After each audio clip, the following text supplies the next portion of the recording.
ஓம் ஸ்ரீராம ராம ராமேதி ரமே ராமே மனோரமே சகசிரநாம தத்துல்யம் ஸ்ரீராம நாம வராணனே. உலகம் யாவையும் தாமுழா வாக்கலும் நிலைபெறுத்தலும் நீக்கலும் நீங்களா அழகிலா விளையாட்டுடையார் அவர் தலைவர் அன்னவர் சரண் நாங்களே. எத்திர எத்திர ரகுநாத கீர்த்தனம் தத்திர தத்திர கிருத்தமாஸ்தகாஞ்சலிம் வாஷ்பவாரி பரிபூர்ணலோச்சனம் மாருதிம் நமது ராட்சசாந்தகம். அஞ்சிலே ஒன்று பெற்றான் அஞ்சிலே ஒன்றை தாவி அஞ்சிலே ஒன்று ஆறாக ஆரியர்க்காக ஏகி அஞ்சிலே ஒன்று பெற்ற அணங்கை கண்டு அயலாரூரில் அஞ்சிலே ஒன்றை வைத்தான் அவன் எம்மை அழித்துக் காப்பான். இன்னைக்கு நம்ம கம்பராமாயணத்துல பாலகாண்டத்துல குலமுறை கிளைத்து படலத்துல 15வது பாடல் பார்க்க போறோம். சிலைக்கோட்டு நுதல் குதலை செங்கனி வாய் கருநெடுங்கண் விலைக்கு ஓட்டும் பேர் அல்குல் மின்னுடங்கும் இடையாரை முளைக்கோட்டு விலங்கு என்று தொடர்ந்து அணுகி முன்னின்ற கலைக்கோட்டு பெயர் முனியால் துயர் நீங்க கருதினான். இதுதான் பாட்டு. இப்ப நம்ம பதம் பிரிச்சு பொருள் பார்க்கலாம். சிலைக்கோட்டு நுதல் வில்லை போல வளைந்த நெற்றியையும் குதலை செங்கனி வாய் குழந்தைகளின் மழலை போல இனிய சொற்களை பேசுகின்ற சிவந்த கொவ்வைப்பழம் போன்ற வாயையும் கரு நெடுங்கண் கரிய நீண்ட கண்களையும் விலைக்கு ஓட்டும் விளைபொருளுக்கு தருகின்ற பேரல்குல் பெரிய அல்குலையும் மின்னுடங்கும் மின்னல் கொடி போல துவழுகின்ற இடையாரை சின்ன இடையையும் உடைய வேசியரை முளைக்கோட்டு தனங்களாகிய கொம்புகளை உடைய விலங்கு என்று சில மிருகங்கள் என்று கருதி தொடர்ந்து அணுகி தன் ஆசிரமத்திலிருந்து அவ்விலைமாதர்களை தொடர்ந்து முன்னின்ற ரோமபத மன்னனது முன்னே வந்து சேர்ந்த கலைக்கோட்டு பெயர் கலைக்கோட்டு முனிவன் என்னும் பெயர் தாங்கிய முனியால் முனிவனை கண்டு துயர் நீங்க கருதினான். குழந்தை பேரு இல்லாத தன் துயரத்தை போக்கிக் கொள்ள நினைத்தான். இப்ப நம்ம இந்த பாட்டுல இருக்கக்கூடிய நயங்களை பார்க்கலாம். விஸ்வாமித்திரருக்கு ஜனக மன்னனிடம் ராமலட்சுமணர்களுடைய பிறப்பை பத்தி தானே சொல்வதாக நம்ம பார்த்துக்கிட்டு வரோம். அந்த வரிசையில முன்னாடியே வசிஷ்டர் சொல்லியிருப்பார்ல, அதாவது பிள்ளை பேருக்காக நீ ஒரு யாகம் பண்ணணும், அந்த யாகத்தை நடத்தி வைக்கிறதுக்கு சரியான ஆள் இந்த கலைக்கோட்டு முனிவன், அவனைதான் நீ நாடி இந்த வேலையை செய்யணும் அப்படின்னு சொல்லியிருப்பார்ல. அதுதான் இங்க கம்பர் சொல்றாரு. நம்ம முன்னாடியே பார்த்திருக்கோம்.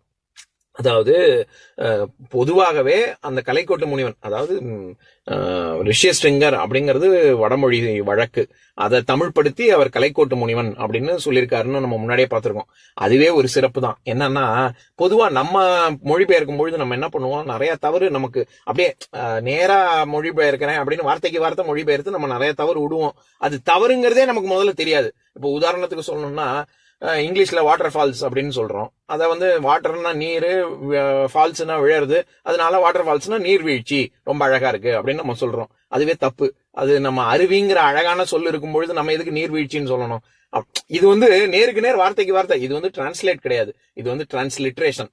நேருக்கு நேர் அப்படியே வார்த்தைக்கு வார்த்தை சொல்றது. இந்த மாதிரியான தவறுகள் வரும். இன்னொன்னு வினை சொற்கள்லயும் அந்த மாதிரி வரும். என்ன உதாரணத்துக்கு சொல்லணும்னா, ஹி டுக் இங்கிலீஷ் லெசன்ஸ் அப்படின்னா நம்ம டேக்குன்னா எடுக்கிறது, அதனால அவன் ஆங்கில வகுப்பை எடுத்தான் அப்படின்னு நம்ம சொல்லிட்டு இது நல்லா தானே இருக்கு அப்படின்ட்டு நம்ம போயிடுவோம். ஆனா அது ஆங்கில வகுப்பு எடுத்தான்னு சொல்லக்கூடாது, ஆங்கில வகுப்பு நடத்தினான்னு சொல்லணும்.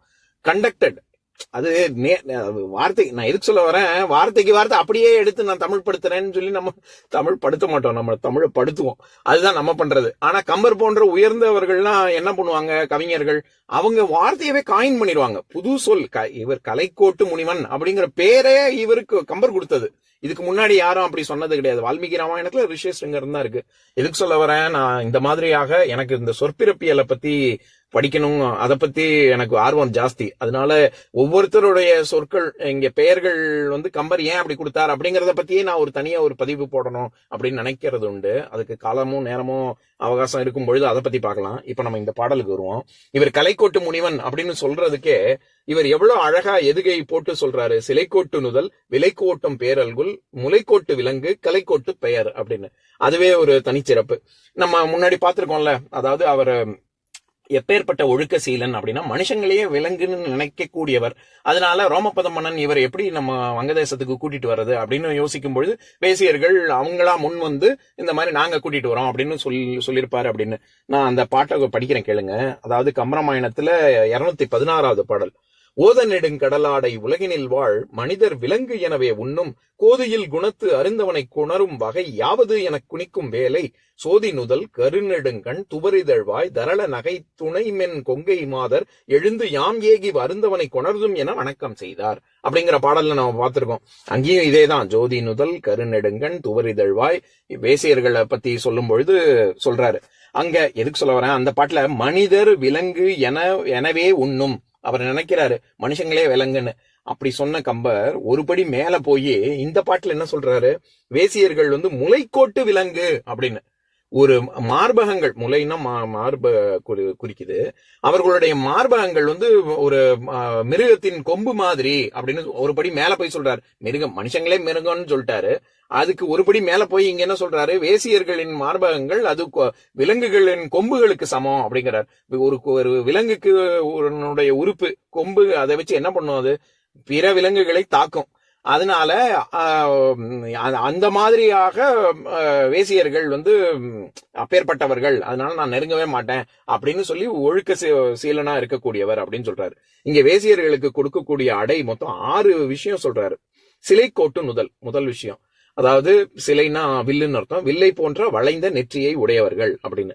இரண்டாவது குதலை செங்கனி வாய், அதாவது செங்கனி வாய், ரொம்ப செக்கச்சவேன்னு இருக்கக்கூடிய கனி பழம், அந்த பழம் போன்ற வாய் அப்படின்னு நம்ம அர்த்தம் பண்ணும்பொழுது எப்படி அர்த்தம் பண்ணணும், கொவ்வை பழம் போன்ற வாய் அப்படின்னு. அதாவது நம்ம கோவக்கான்னு சொல்றோம்ல, சாப்பிட்றதுக்கு நம்ம பயன்படுத்தக்கூடிய ஒரு காய் கோவக்காய். அந்த கோவக்காய் பழுத்துச்சுன்னா கொவ்வை பழம், அதுதான் கோவக்காய் தான் கொவ்வை பழம். அந்த பழம் செக்கச்சவேர்னு இருக்கும், அதனாலதான் குனித்த புருவமும் கொவ்வை செவ்வாயில் அப்படின்னு நம்ம தேவார பாடலும் வருது இல்ல.